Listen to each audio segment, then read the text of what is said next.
आज आप एनसीईआरटी में मैथमेटिक्स की बुक में और 10th क्लास एक्सरसाइज 8.2 देखेंगे। तो चलिए एक्सरसाइज 8.2 की हम लोग क्या करते हैं, शुरुआत करते हैं। ठीक है, श्री गणेश करते हैं इसका। 8.2 में आपसे क्या है कि एंगल की जो वैल्यू है वो आपको रखनी होंगी। जैसे कि फर्स्ट क्वेश्चन है, ये फर्स्ट क्वेश्चन का third part, cos 45 upon sec 30 plus cosec 30। तो ये आप जो न्यूमेरिकल है आप तब सॉल्व कर पाओगे जब आपको इनकी जो टेबल होगी ना, एंगल की जो टेबल होती है वो आपको पता होगी, तभी आप ये सॉल्व कर पाओगे। जैसे कि cos 45 है, उसकी वैल्यू कितनी होती है 1/√2। तो आपके लिए सुझाव ये है, एक सलाह है कि आप अपनी कॉपी पर अपनी बुक से देखकर ये एंगल को लिख लो, ठीक है ना। तब आप कुछ कंपैरिजन भी देखोगे, जैसे कि sin 30 है या sin 30 है और cos 60 है, इनकी वैल्यू एक सी है। तो यह समझते हुए आप क्या करोगे, उसे लर्न करोगे। और लर्न करने का मतलब ये नहीं कि आप जैसे हिंदी है या और कोई सब्जेक्ट है उसको क्या कर रहे हो बच्चों, रट रहे हो। रट नहीं रहे हो, समझ रहे हो। यहाँ पर उसे समझोगे और समझने के बाद बच्चों आप जितने ज़्यादा न्यूमेरिकल करोगे ना, तो अपने आप आपके दिमाग में आ जाएंगी वो बातें। आप न्यूमेरिकल सॉल्व करने बैठोगे, करोगे cos 45 यस दिस वैल्यू। तो cos जो आपको 45 है, cos 45 की वैल्यु क्या है, सारी वैल्यू हम यहाँ पर लिखते हैं। फिर क्या करना है, मेरे को यहाँ पर रख देना है। cos 45 की वैल्यू होती है 1/√2। अब sec 30 है, sec 30 किसका रिवर्स होता है, मान लीजिए कि आप sec 30 आपको ध्यान नहीं है तो cos 30 तो पता होना चाहिए ना। cos 30 क्या होता है, √3/2। तो √3/2 का रिवर्स कर दो, तो sec 30 रिवर्स मतलब इससे इस तरह से लिख दो, √3/2 है ना, तो 2/√3। अब बात करते हैं ये cosec 30। cosec क्या होता है, किसका रिवर्स, साइन का, ठीक है ना। तो sin 30 की वैल्यू कितनी होती है, sin 30 की वैल्यू होती है 1/2। तो cosec 30 की वैल्यू कितनी होगी, cosec 30 की वैल्यू होगी जस्ट रिवर्स इसका 2। तो cosec 30 आएगा बच्चों 2। तो ये वैल्यू आई, इसे हमने ऊपर रख दिया, क्या आएगा, putting this value 1/√2 divided by sec 30 2/√3 plus 2। देखो मैंने ये लिख दिया। तो मैं क्या देख रहा हूँ, सबसे पहला काम तो आप ये करोगे 2 कॉमन निकाल लो, सही है ना। आप क्या करो, 2 कॉमन निकाल लो, √2 को लिख लो इधर, तो आ जाएगा इस तरह से, और नीचे आ जाएगा 1 प्लस √3/√3। पहले बताओ ये लाइन समझ में आई या नहीं आई। क्या करा मैंने, इस 2 को कॉमन निकाल लिया और जो √2 है वो नीचे आ गया। और हम लोग क्या करते हैं देखना, ये √3 ऊपर और नीचे आएगा 2√2 ब्रैकेट में 1 प्लस √3। या तो आप ऐसे ही छोड़ दो, लेकिन अगर आप ज़रा अच्छा करना चाह रहे हो और बढ़िया करना चाह रहे हो इसको, तो इस तरह से लिख सकते हो, √3 √2 से मल्टीप्लाई कर दो, क्या आएगा √2 प्लस 2 3 का 6 √6। इस तरह से आ जाएगा। ये है, आप इस फॉर्म में आंसर ला सकते हो,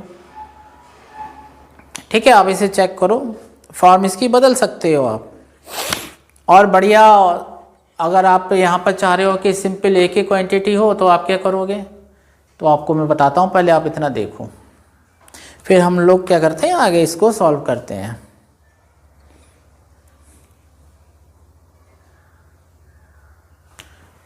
हम इसको चेंज करते हैं। कैसे करेंगे चेंज आप देखना।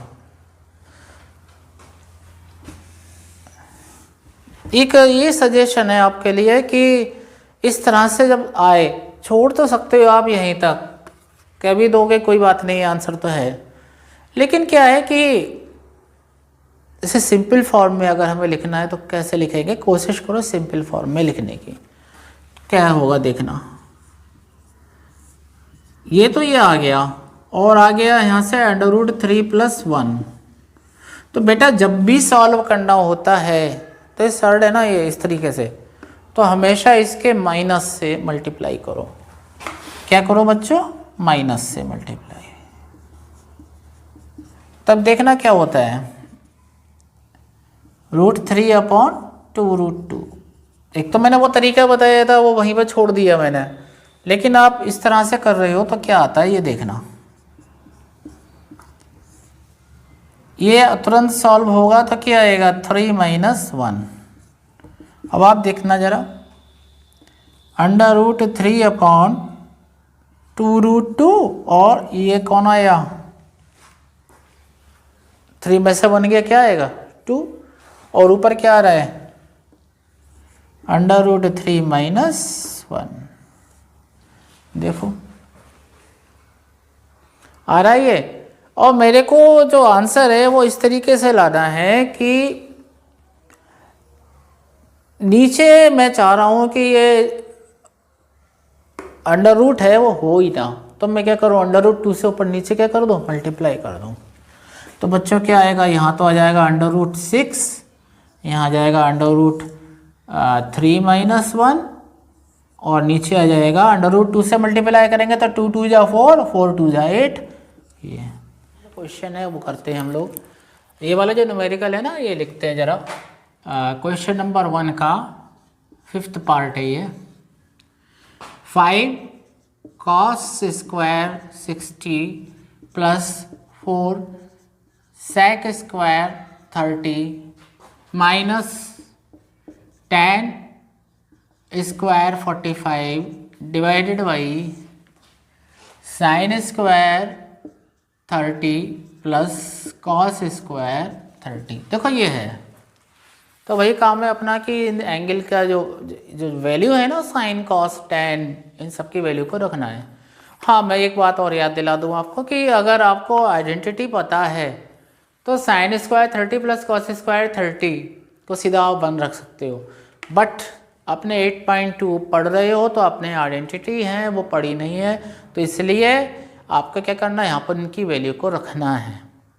आप यहाँ सॉल्व कर रहे हो इस समय 8.2 अगर सॉल्व कर रहे हो, आगे जब एग्ज़ाम में या किसी में आएगा तब आप आइडेंटिटी पढ़ चुके होगे, तो आप उन आइडेंटिटी का यूज़ करो और तुरंत सॉल्व कर दो, जल्दी सॉल्व हो जाता है आइडेंटिटी से। ठीक है, करते हैं अपन लोग।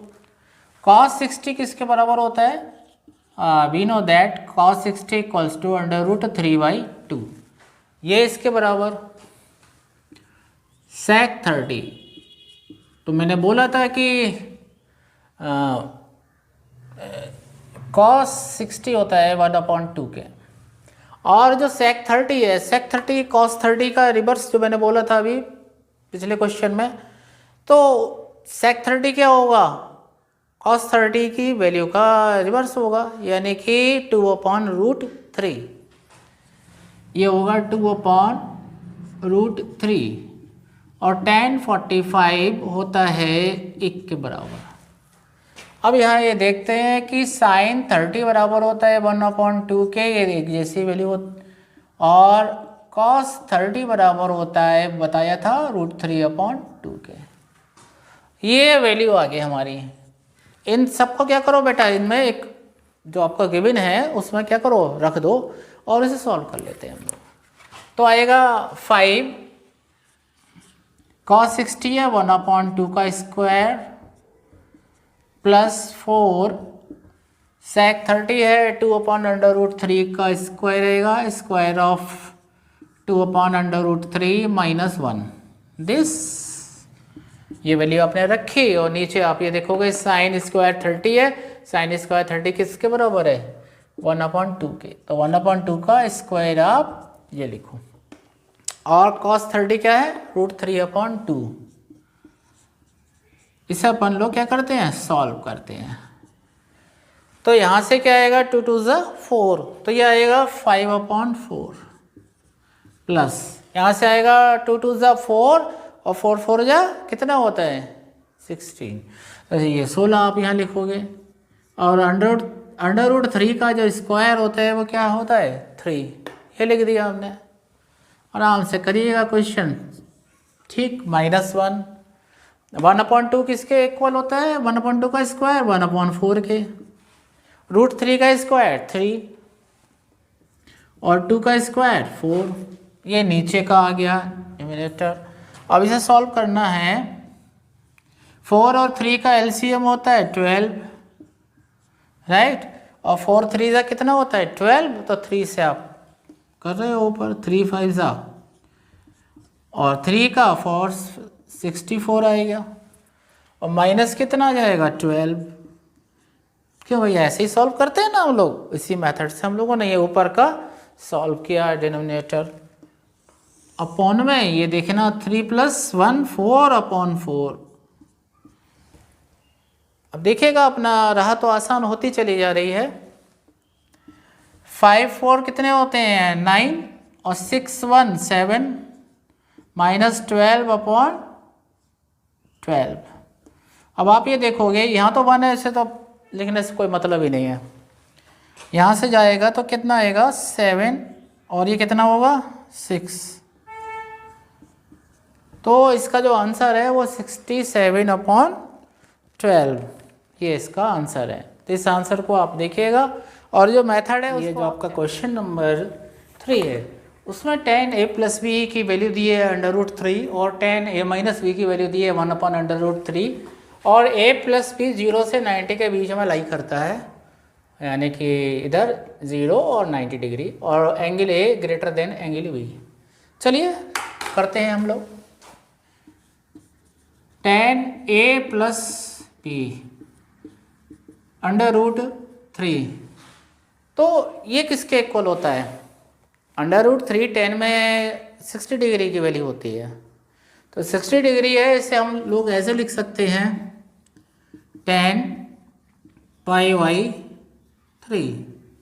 भाई 60 डिग्री को 60 डिग्री को हम लोग π/3 से लिख सकते हैं। अगर आपको ध्यान नहीं है तो मैं ये कॉन्सेप्ट बता देता हूँ। पाई होता है 180 डिग्री,